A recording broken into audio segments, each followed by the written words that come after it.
BNP নবনির্বাচিত সংসদ সদস্যরা শপথ নিয়েছেন। তাদের শপথ শেষ হতে না হতেই সামাজিক যোগাযোগ মাধ্যমে বিস্ফোরক মন্তব্য করেছেন জাতীয় নাগরিক পার্টি এনসিপির মুখপাত্র ও অন্তর্বর্তী সরকারের প্রধান উপদেষ্টা আসিফ মাহমুদ সজীব ভুঁইয়া।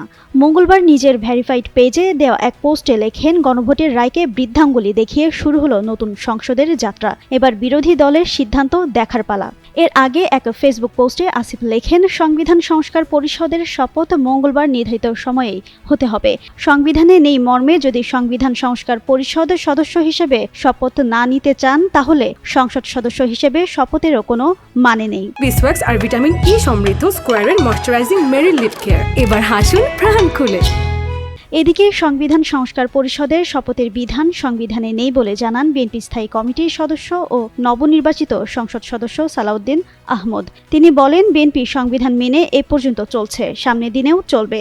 দলীয় চেয়ারম্যানের পক্ষ থেকে এই সিদ্ধান্ত এসেছে বলেও জানান তিনি।